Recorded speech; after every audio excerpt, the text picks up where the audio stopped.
Fala, apaixonáticos, apaixonáticas e demais cinespectadores. Vocês gostam do universo cinematográfico da DC?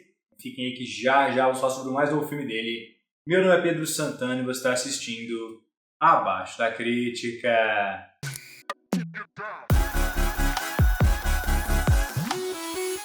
Bom, apaixonáticos, então hoje vamos conversar sobre o mais novo filme do universo expandido do DC para os cinemas, Aquaman, sendo dirigido por James Wan, estrelando Jason Momoa, Amber Heard, Nicole Kidman, Dolph Lundgren, Patrick Wilson, Willem Dafoe e muitos outros. Esse filme então aqui se passa logo depois dos eventos de Liga da Justiça. Ele já tem um Aquaman formado aí no auge de seus poderes, mas agora ele tem que confrontar as suas origens de atlantiano, pois as tensões entre o mundo da Terra e o mundo do mar estão aumentando e o reino de Atlantis está capitaneando um movimento aí de ataque à superfície. Então, o Arthur Curry precisa restabelecer a sua posição como rei dos atlantianos e impedir que esse conflito aconteça. A direção aqui é do James Wan, que é um diretor que eu acho bastante talentoso. Ele consegue, ao mesmo tempo, produzir grandes blockbusters como Velozes e Furiosos e também filmes de terror como Invocação do Mal, e aqui faz um trabalho muito legal no seu trabalho de câmera, especialmente nas suas transições, o que dá um ótimo setup para o filme. O filme tem aqui um ótimo prólogo, em que ele te dá todas as informações necessárias para você entender o contexto da história. Tudo bem que ele usa um pouquinho de voice-over, né? Ou seja, dublagem, narração do Jason Momoa sobre alguns dos acontecimentos ali na tela, mas mesmo assim ele consegue te dar um grande volume de informação em um curto período de tempo, te apresentar vários personagens, te mostrar as motivações deles sem ficar algo muito truncado. E ele consegue fazer isso tanto para os nossos heróis quanto para os vilões, especialmente através das transições que eu havia citado, como por exemplo com frame blocking ou então outras técnicas de câmera que tiram diretamente a ação de um ponto para outro sem a percepção de que tenha havido um corte naquela filmagem. Então realmente é um mecanismo muito interessante que o James Wan utiliza e ele consegue assim colocar a história numa engrenagem alta, como os americanos, de cara. Ele consegue dar um primeiro ato bastante enxuto, mas que dá todo o contexto necessário para a gente já entrar na história do filme em si. E aí que surgem alguns dos problemas do roteiro e da direção. Esse filme é um pouco repetitivo, ele é um pouco longo demais e o James Wan, apesar de grandes cenas de ação, ele aposta muito nos mesmos artifícios. Por muitas vezes os personagens estão conversando, dois personagens em vários momentos diferentes, aí estão falando alguma coisa e tal, está chegando num clímax emocional e alguma coisa explode. É muito comum, é bizarro, isso acontece umas 3 ou 4 vezes ao longo do filme e entra em cenas de ação legais, ok, mas é um negócio que vai ficando esquisito, porque você vai repetindo as mesmas coisas que você já utilizou e você vai acabando cansando o seu público. Tudo bem que pelo menos a ação é muito bem filmada, mas ela abusa talvez um pouquinho só do uso do time warp, né, da manipulação temporal, de acelerar ou de diminuir a velocidade no tempo se passando ali na tela. Mas eu particularmente gostei muito do estilo da ação deles. Ele consegue nos dar um senso geográfico bom ainda e planos abertos legais ainda. Não chega a ser um John Wick, mas consegue acompanhar a ação com bastante tranquilidade, mesmo quando ela está debaixo d'água e as pessoas estão virando de cabeça para baixo, mudando a orientação muitas vezes porque elas estão debaixo d'água e não na terra. Mas eu acho que em geral as cenas de ação têm muita energia cinética e elas conseguem comunicar aí o entusiasmo do diretor em produzir esse filme. Mas elas, assim como alguns artifícios que dão início a elas, são também um pouco repetitivas. Em geral, esse é o meu problema com o filme. No segundo ato, ele além de ficar repetitivo, ele começa a ficar um pouco mais frágil no aspecto de narrativa. A gente tem aqui vários momentos que os personagens teleportam de um lugar para o outro, também trocam de roupa inexplicavelmente e só simplesmente aparecem no lugar necessário para que a história continue. Então, você perde aquele senso de coesão do filme, aquele senso de coerência do filme.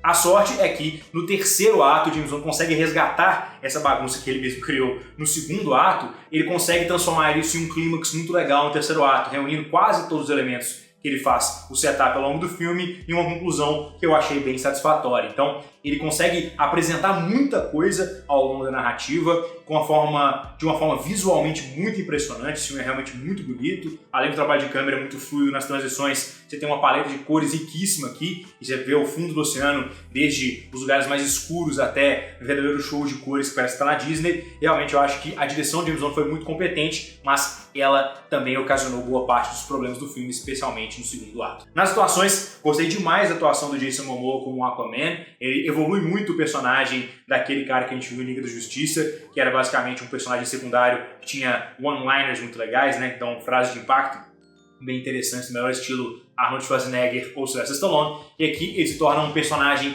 por completo. Ele tem um arco interessante, ele tem uma história que faz sentido, ele tem motivações bem fortes, mas não necessariamente elas se comunicam com o personagem que ele era na Liga da Justiça. Tem bastante coisa aqui que não se encaixa. Então, no sentido de universo compartilhado, algumas peças do quebra-cabeça acabam que simplesmente não foram feitas para irem juntas. Mas, nesse filme, isso não é um problema. A gente tem realmente o personagem do Aquaman, que é um herói carismático, com um passado que dá uma característica dele bem, digamos, convincente, no sentido de que ele faria qualquer coisa para cumprir o seu objetivo que ele estabeleceu por conta das suas motivações apresentadas. Eu acho que o Jason Momoa conseguiu trazer isso de forma bastante legal. Eu também gostei bastante da atuação da Nicole Kidman. Ela parecia um pouquinho perdida pra mim no início, mas talvez a personagem dela também estivesse um pouquinho perdida no início. Não sei se vocês viram o filme, vocês vão entender o que eu tô falando, mas eu achei que foi uma personagem secundária importante justamente para estabelecer essa motivação convincente que o Arthur Curry tem, estabelecer o core emocional do filme. Então achei que ela foi muito bem nesse sentido, soube a hora de aparecer, soube a hora de sair e conseguiu deixar um impacto que durou ao longo de toda a narrativa, mesmo sem a presença dela necessariamente ao longo de toda a narrativa. Nas outras atuações também não tenho grandes problemas com nenhuma, salvo do Patrick Wilson. O Patrick Wilson é um ator que eu gosto bastante, mas aqui ele fez um vilão meio canastrão demais, cara, assim, porque o vilão dele, você não sente que ele acha que tá certo. E essa é uma coisa fundamental num vilão. O vilão tem que achar que ele é o herói da história para a história funcionar. Quer dizer, eu não sei se é um negócio necessário, mas com certeza em filmes de super-herói, em filmes que tem uma visão um pouco mais maniqueísta, o vilão acreditar que está certo, o vilão acreditar que ele está certo é um fator muito útil para a sua narrativa, porque ele coloca o vilão num lugar que a gente consegue empatizar, num lugar que a gente consegue gostar dele e num lugar que a gente consegue entender ele. Então, é um local muito mais interessante do que simplesmente um vilão descartável para ser derrotado pelo nosso herói.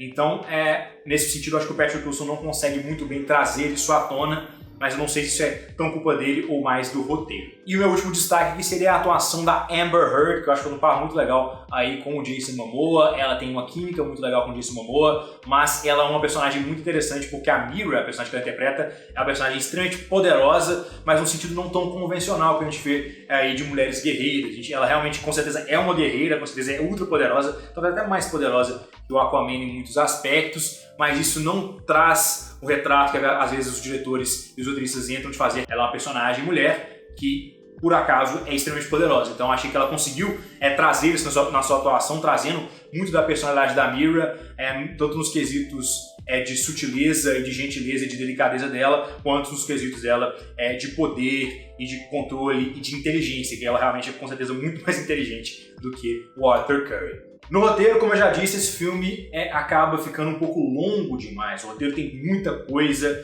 Isso foi um risco que o James Wan correu ao utilizar esse roteiro também, porque ele realmente ameaça, como eu já falei, colocar coisa demais e dar uma bagunçada muito grande na história, que foi um dos problemas de Liga da Justiça. Mas eu acho que, de forma geral, como o início é muito sólido e o final dá uma boa conclusão, resgatando os elementos que foram apresentados no início, o meio acaba sendo menos importante. É como diz o Robert McKee, né? Se você fez um filme com problemas no primeiro e no segundo ato, tenha certeza que você conseguir fazer os espectadores gostarem do seu filme no terceiro ato, né? Ele fala wow them in the third act no filme Adaptation. Não sei até que ponto isso é verdade, mas baseado no livro dele Story, eu acho que ele tem muito esse sentimento sim de deixar os espectadores uma sensação positiva no final do terceiro ato, de que o filme se resolveu, foi tudo certinho, foi tudo bem colocado e que todo aquele setup inicial valeu a pena. Então acho que o filme consegue fazer isso, mas poderiam